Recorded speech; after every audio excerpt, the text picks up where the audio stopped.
Jueves de Historia, como siempre, iniciamos nuestro programa con Otoniel Martínez, docente universitario desde hace más de 20 años dando materias de historia y geografía. Él es docente actualmente certificado por la World Climate Foundation como educador global, es representante de Venezuela ante el Consejo de Honor de la Organización Mundial de Scouts Independientes, es también docente encargado del modelo de las Naciones Unidas del Colegio Ítalo-Venezolano Ángelo de Marta, del Manglar, del Eduardo Blanco, es abogado especialista en Derecho Administrativo y Laboral, gran amigo, porque hoy es 13 de junio y un día como hoy, hace 180 años, en el año 1844, se crea el Colegio Nacional de Barcelona. Esto me lo sopló Otoniel, se lo sopló Otoniel a la producción. Así que él, que es un barcelonés y toda su familia, pues debe saber todos los detalles al respecto de este colegio, porque entiendo que ha sido un colegio importantísimo para Barcelona. ¿Cómo estás? Bienvenido, Otoniel. Hola, buen día. Todo bien, gracias a Dios. Bueno, sí, el tema del Colegio Nacional es un cambio en la vida social de la ciudad de Barcelona. Se crea a instancias de Nicanor Bolet Peraza, fue periodista, era político, era escritor costumbrista, fue quien lleva en gran medida el trabajo de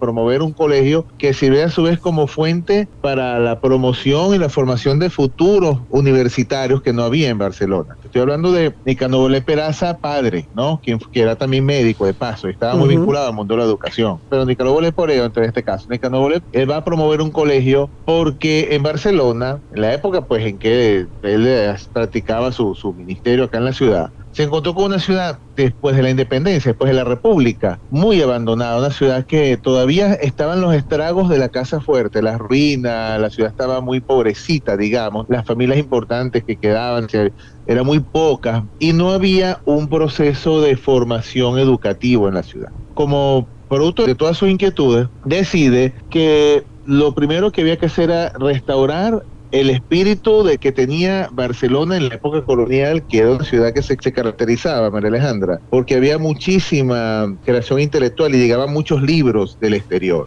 Entonces, bueno, como producto de toda esa inquietud, toma un método antiguo que practicaba un viejo maestro de la ciudad llamado Sandalio Gómez, y que tenía unas pequeñas escuelitas en el centro, y él decide crear un colegio que sirviera a su vez de base para que el gobierno a nivel nacional contara con una escuela que formara bachilleres, que en aquella época decir bachiller era una cosa muy importante para una ciudad. No había ningún bachiller en la ciudad. Y entonces es cuando funda el colegio. Las primeras materias que se imparten son francés, latín, matemática, que era aritmética. ¿Y ese fue el primer colegio? El primer colegio formal con materias con profesores registrados. Okay. Como docente. Claro, porque recordemos que en la época pasada, la época antigua, se aprendía en las casas, pues. Se aprendía en las casas, sí. O en su defecto se aprendía en los seminarios. En este caso el seminario no podía, porque el seminario era el seminario de los capuchinos, que era la Casa Fuerte, y ya sabemos la triste historia de la Casa Fuerte.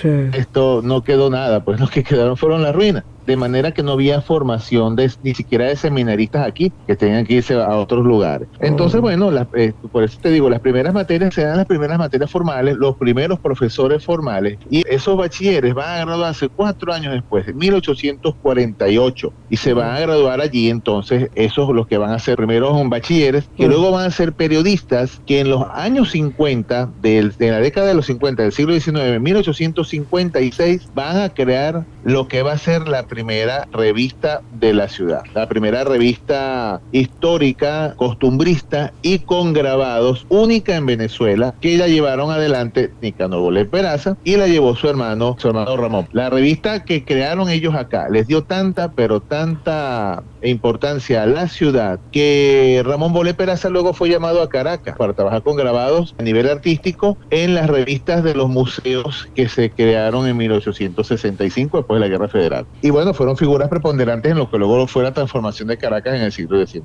De las personas que se graduaron acá en la ciudad, de los primeros, todos fueron educadores. Uno de ellos fue Bernardo Gómez, que también tuvo mucho que ver con una de las primeras imprentas y litografías que se hizo en la ciudad. Todo eso funcionaba donde hoy en en día es la calle Juncal de Barcelona, una de las calles viejas de la ciudad que va a llegar en su recorrido a lo que hoy en día es lo que llaman la Fuente Luminosa y hacia el final de Barcelona. Es una de las calles tradicionales de la ciudad. Esa imprenta funcionó durante muchísimos años. Parte de esa imprenta del equipo se conserva hoy en día en el Museo Anzoátegui una parte, y otra estuvo durante mucho tiempo en la Biblioteca Pública de Barcelona. De allí, pues, por supuesto, se desprende buena parte de lo que fue las nuevas letras en la ciudad, que no habían, y que esas nuevas letras van a desembocar luego en la llegada de personalidades importantes a nuestro estado, a la región. Eso determina la formación de futuros abogados, de futuros médicos. Uno de esos abogados va a ser Aníbal Dominici, quien, por cierto, sus primeros escritos y sus primeras obras las trabajó editándolas en la vieja imprenta que se había fundado en los años de 1856. Te estoy hablando de 1890. Es más, el primer facsímil del Código de Procedimiento Civil de Venezuela de 1896, que le tocó a cargo al maestro Aníbal Dominici, se editó aquí en Barcelona para ser presentado en Caracas y luego discutido en el Congreso para ser aprobado como Código de Procedimiento Civil.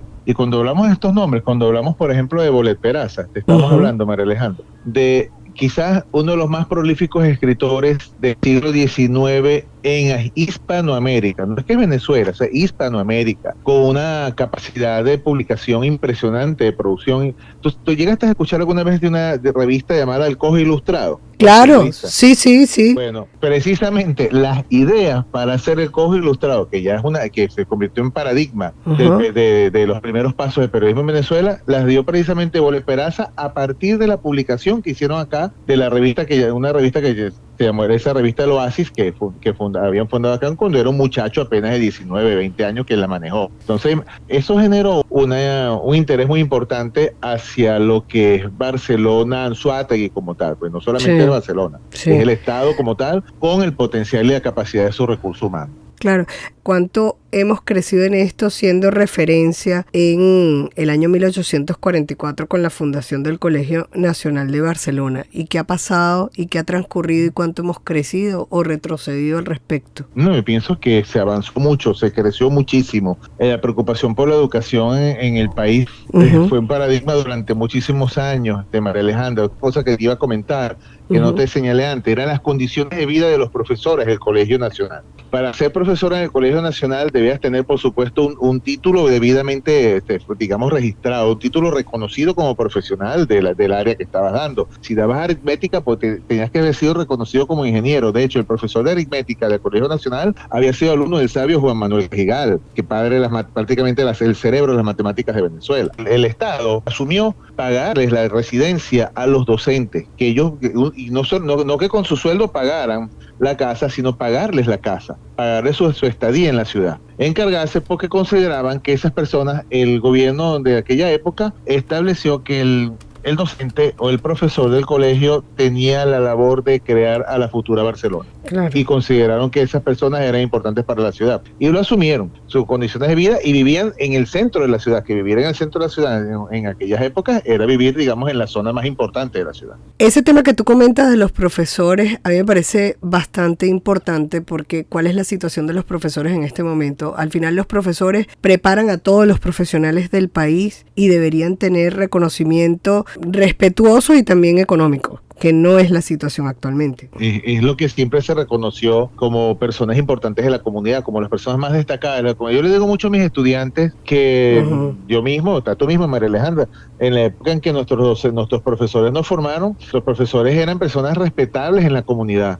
Eran personas que generaban opinión, y eran personas que se ganaban el respeto más allá de su fortaleza de dar las clases, que uno no la ponía en duda nunca, sino porque eran personalidades públicas, la mayoría, y eran reconocidos como tal, y así mismo eran tratados por todo el mundo, por instituciones públicas y privadas de Venezuela. ¿Y cuál es la situación de este colegio hoy en día? El Colegio Nacional, con el paso del tiempo, fue creciendo. Cuando vino Antonio Guzmán Blanco a la presidencia de la República, ya en 1880, cuando se hizo el decreto de 1881 de educación gratuita en toda Venezuela y pública, se expandieron muchísimos colegios acá en la ciudad, crecieron mucho. Buena parte del personal del Colegio Nacional se siguió trabajando, de hecho se fue a otros colegios, digamos, fue como un centro de mucha muchísimo, de la formación de muchos otros colegios más, hasta luego después se extinguió cuando precisamente creció notablemente la educación pública y se enriqueció la ciudad con la gran cantidad de colegios que tuvo. De hecho, el paradigma de ese colegio va a estar en el siglo XX, luego después, casi 100 años después, que es el colegio federal de la ciudad, se convierte luego en colegio federal, no que se convierte luego, sino que surge la idea de crear un colegio federal, ya extinguida, o la iniciativa del Nacional, y va a ser lo que hoy en día es el Liceo Cajigal de Barcelona, que es el paradigma de la formación académica,